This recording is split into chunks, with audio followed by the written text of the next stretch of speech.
Alright, so this is going to be our 2017 walkthrough during the daytime, no actors. So we'll start out here with the sign. This is the same sign we had last year, except for this year we're not going to do mini golf. We have a new attraction, so we got rid of that sign. We have a new sign down here, which shows our opening times.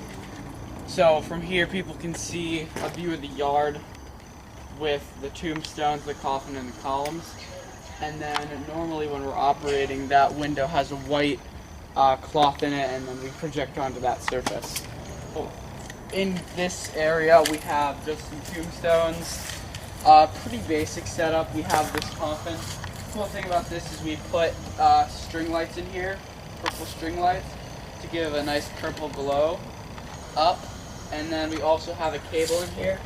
For our audio we use radios, and we have our own radio station that we transmit on. So we play our music through there, and then we can just use a bunch of old radios that we have to get our audio throughout the haunted house. So right here behind me, we have the second graveyard. This is the more detailed one. We built a fence this year for this one, so it looks a little bit different. Right down here, we have an air blaster for the actors, so they can scare people as they're walking by. We have a red LED here that lights this area pretty well. It's got a coffin over here. Normally we have some LED candles in here. So we're about to go into one of our first areas, the gold panning area. But before we do that, we have radios, like I said. So we have a radio in this window, and that's connected to the same station as the front, so it's all simultaneous audio. And it's all synced together, which is really nice. So as we go into here, this is our gold panning area.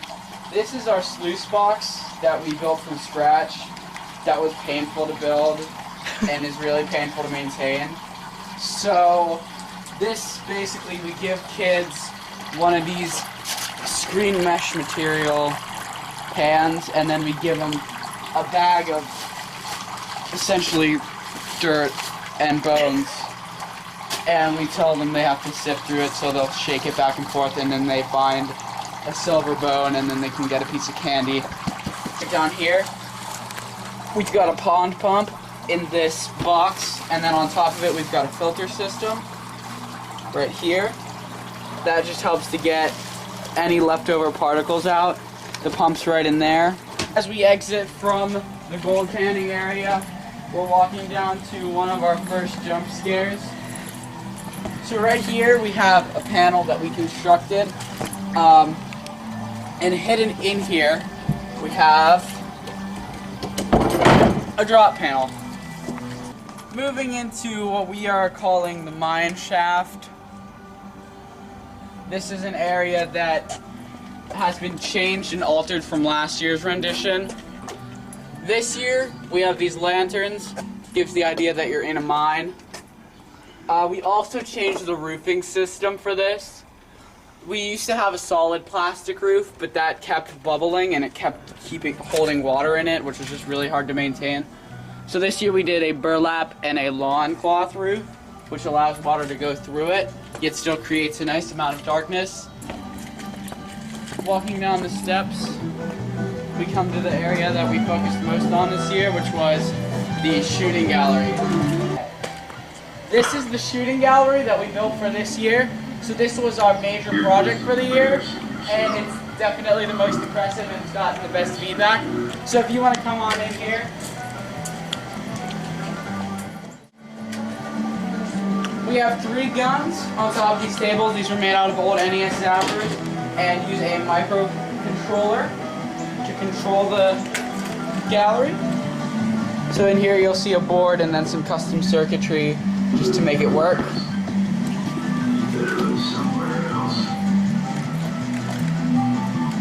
The way we control the shots on the guns is quite cool.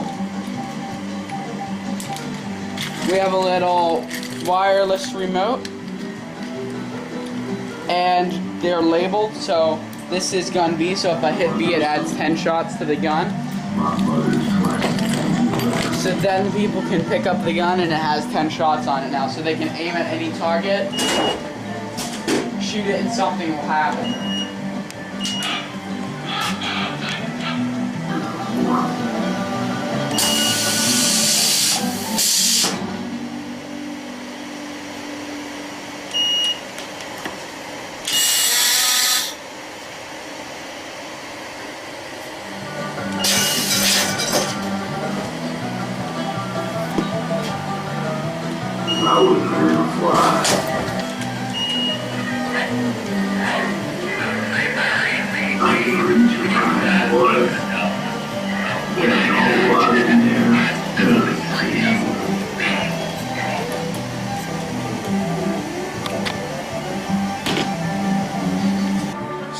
we're behind the table, and right here you can see the 3 guns.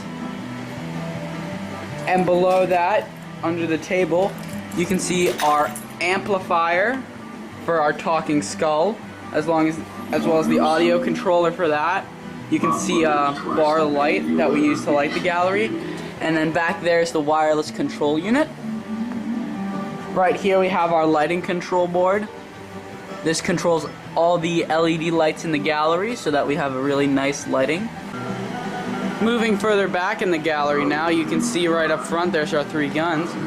Right here, we're in front of one of the facades, and then the other 2 facades are right here.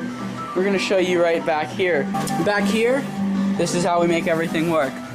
All the targets use little microcontrollers with relays. That in turn controls this switch bank to turn on and off props. Down here's all the essential electronics, prop controllers, target controllers, pneumatics valves, and of course a lot of extension cords. Looking more closely at the gallery now, we can see we have 2 water sprayer props in this gallery. We've got this pot here, and we've got the watering can.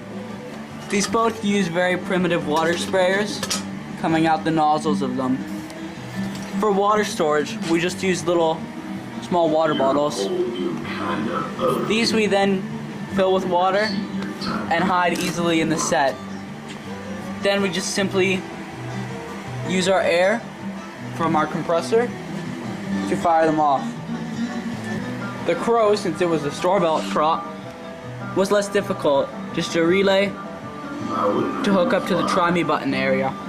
Well, that's it during the day. Now let's take a look at night.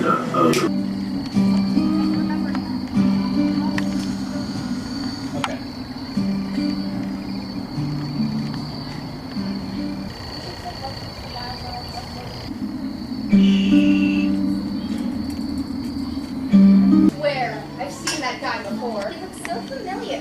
Where could we have seen him? Give me your money. We don't have any. Ah! I've been chasing a man for centuries, and all he does is shoot me! You'll never catch me. But little does he know, I'm already dead.